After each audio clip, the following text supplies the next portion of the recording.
Hopefully, you are having an amazing morning, evening, afternoon, wherever in the world you're choosing to tune in from. Now, in starting off the next few series that are going to be on here, I just want to pre-frame it. There's a lot going on in the world right now. There's chaos and stress. There's uncertainty. There's people trying to figure out how in the world they're going to cope with what's going on. There's people trying to figure out if they're going to have a job. People trying to figure out how to connect with someone sitting at home 24 hours a day that you don't normally sit at home 24 hours a day with. There's how to take care of loved ones around us, how to care for those in need around us that might not have all the access to supplies or be able to go get them for themselves. So there's so much going on in the world today, so much chaos, so much uncertainty, so much unknown. I want to take time to dive in to a series of topics that I believe will be incredibly helpful for you and the ones you love. And we're going to start off with probably the most dangerous aspect of all of this. And I think one of the most dangerous things going on in the world right now is the amount of stress we're putting on our body. Now, mental stress, because there's so much information to try to learn, to try to sort through, to try to figure out. Physical stress, because a lot of us, you don't realize it, but you're probably holding your breath a lot all day. You're probably like, not realizing you're so tense in your body that's causing physical stress on your body. Not only that, there's the emotional stress that's coming along with this. How to connect 24 hours a day with someone you love when you're not normally around them that much. What to do in your business or what to do in your job, what to do with your family, how to handle this kind of situation. Are the people around you taking care of it? There's so much stress. And I put together, let's start with if we can de-stress your mind and body. If we can let go of all the nonsense that's kind of surrounding people right now.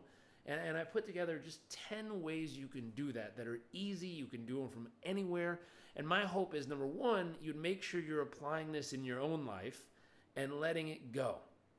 Number two, my hope is you would then, once you're living it, turn and find someone you love, find someone you care about, and share this with them.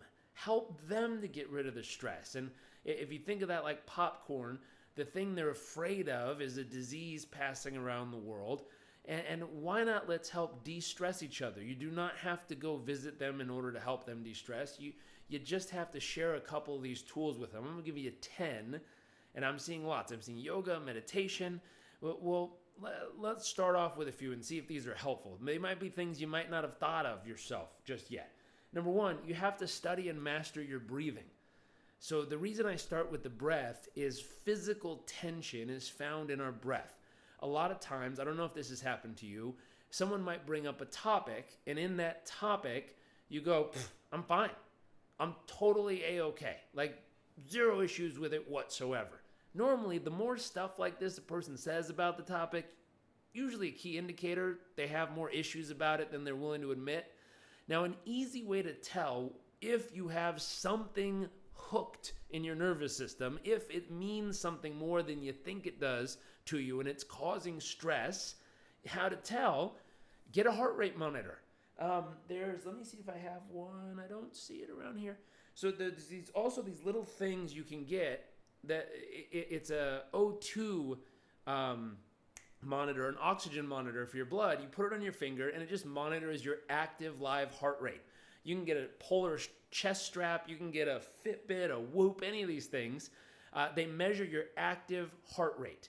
And what you want to do is just sit down, breathe, get a normal heart rate going, and then notice when you think of a certain topic or talk about a certain topic, does your heart rate stay the same? Or does it seem to elevate each time you bring up a specific topic that you have no issues with?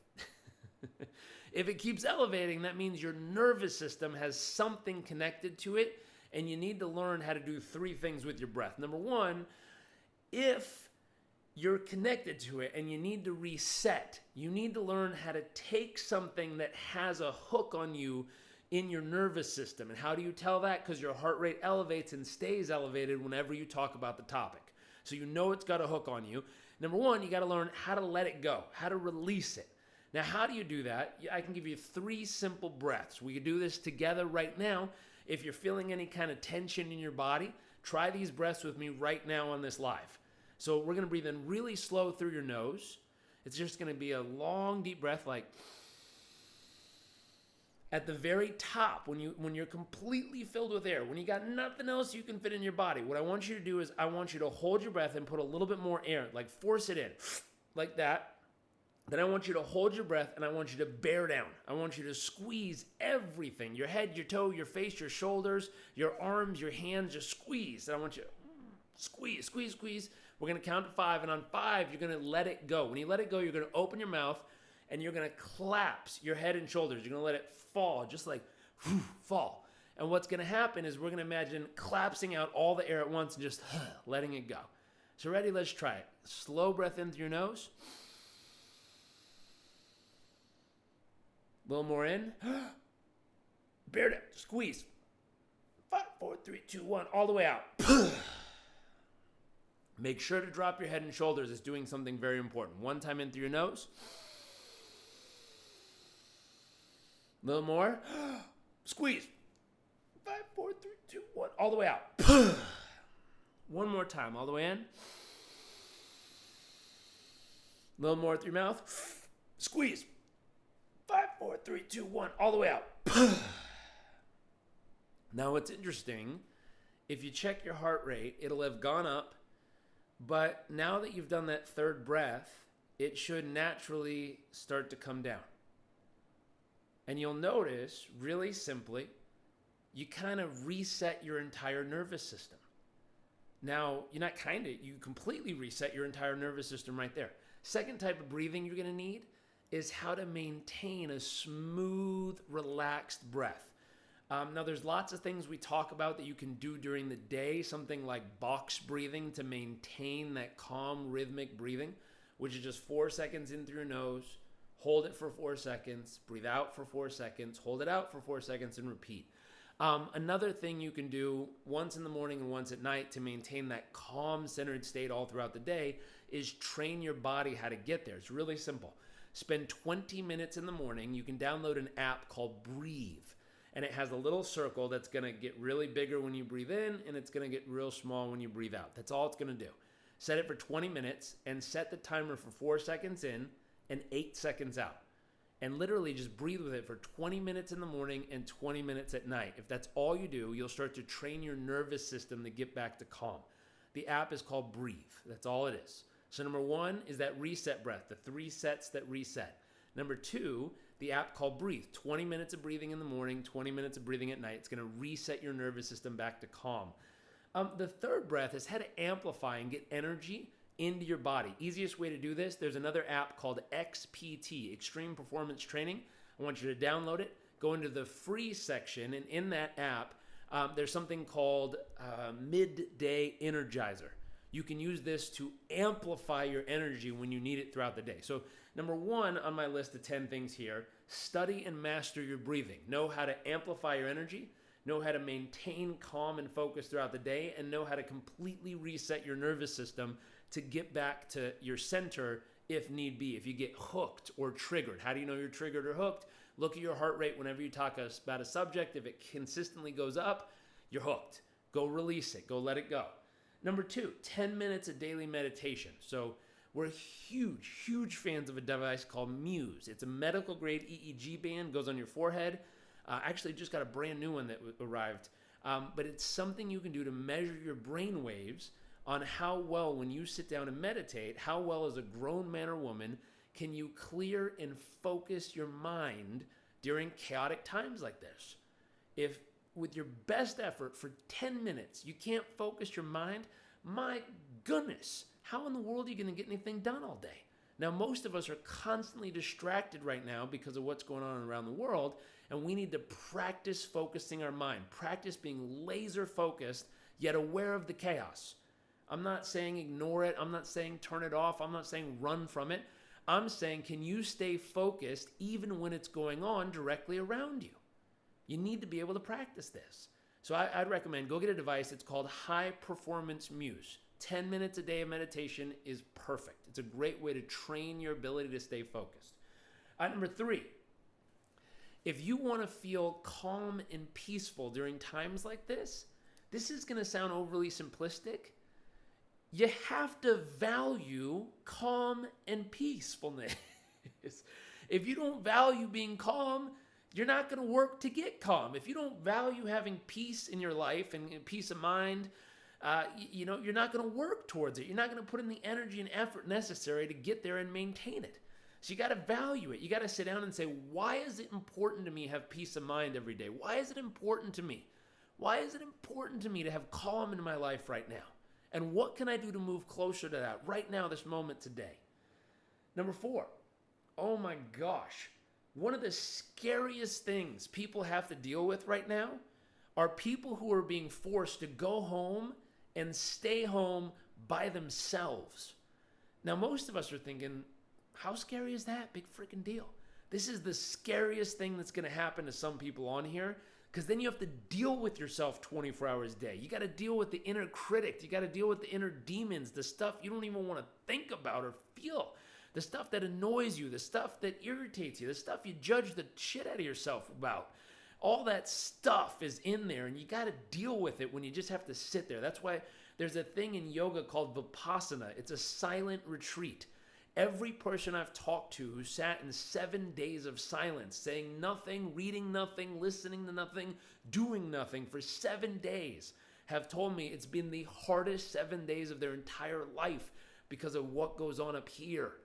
And so we got to practice flooding into ourselves the thought that goes over those inner demons, those inner critics. We got to listen to what they're saying, and we got to flood into our mind what we need to be hearing right now, what we need to be focused on, what we need to be feeling. One way you can do that is an affirmation or incantation. It's a repetitive phrase, a mantra you use over and over and over again to flood into your mind what you want to be thinking, what you want to be feeling. Now is the time to come up with a great mantra and start flooding it into your mind and body each and every day. Let's see, number 6, this is some time to do some self-work. Self-work around the concept of I am enough, I have enough, I'm loved enough. Now, let's just start with I have enough.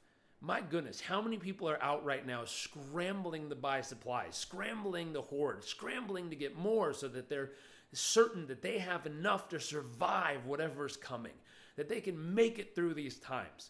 Now, the truth is, when I was very little, I used to watch rap videos on TV. Specifically, there was one called Hypnotize. And I'd watch it and be like, man, if I could just have cars and planes and helicopters and boats and life like them, like that would be having enough.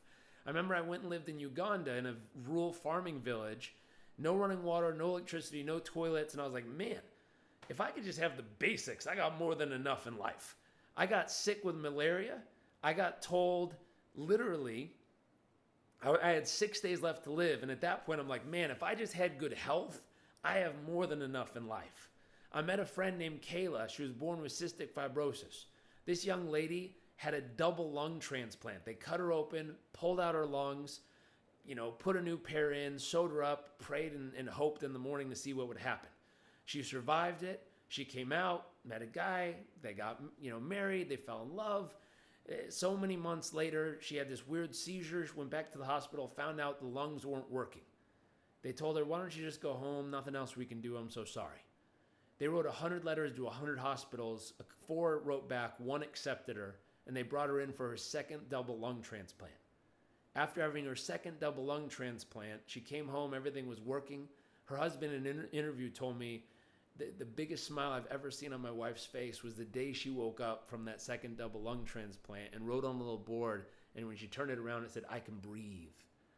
And she said it was the greatest day of my life to be able to breathe on my own willpower. So not only that, they went home. She had a weird chest thing. They found out her heart was filling with fluid. She had a double lung transplant, another double lung transplant. And then she went in for her first and then second open heart surgery. And I saw the most beautiful little picture of her sitting in the hallway with her chest with stitches straight down the middle, little tube sticking straight out of her chest, draining the fluid from her heart. She had the biggest smile on her face and little 2 thumbs up because she was so happy she made it through it.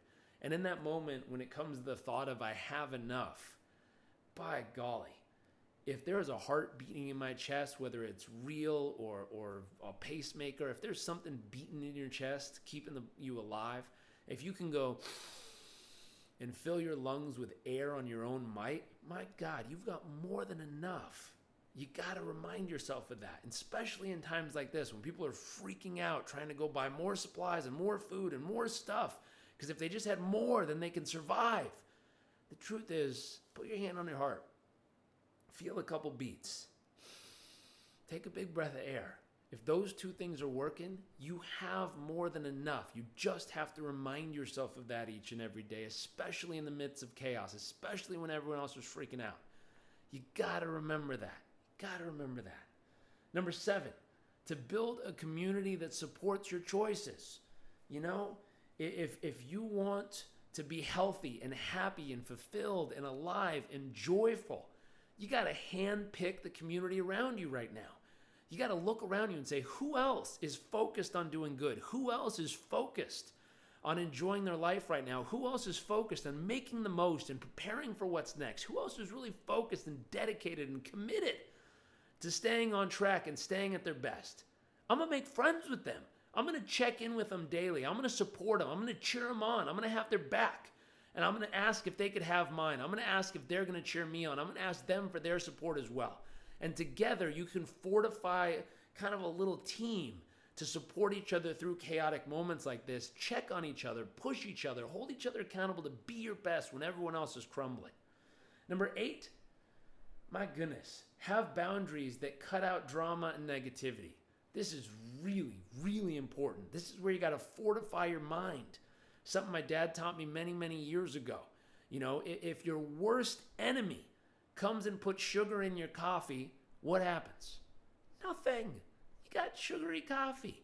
But if your best friend in the world comes over and accidentally puts a little drop of poison in your coffee, even your best friend, just one drop of poison, what happens? You're dead. Now is the time to fortify your mind. Now is the time to stand guard to the door of your mind. This is where you got to create boundaries. You got to realize the people who you're going to invite to be on your team that are willing to put the goodness in, willing to support you, willing to challenge you to be your best, keep them close. The ones who are going to put poison in your cup, you got to draw a line. You got to put up a boundary. Care for them, think about them, take care of them, keep them out of your head. Do not let them get in between your ears because they'll take you out faster than anybody else. Not even meaning to, but they will.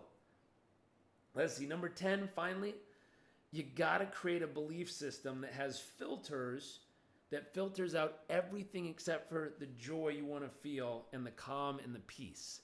This is where you have to ask powerful questions. Your questions guide your focus. Your focus determines how you feel. If you focus on what's wrong with your life, you're going to feel it. If you focus on what's right with your life, you're going to feel it.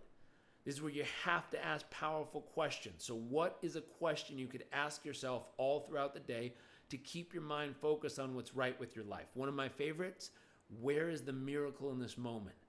Where is the blessing in this moment? Where's the opportunity right now? Where's the goodness? Where's the love in this? Where's the joy in this? Where's the opportunity? Where's the fun? Where's the excitement?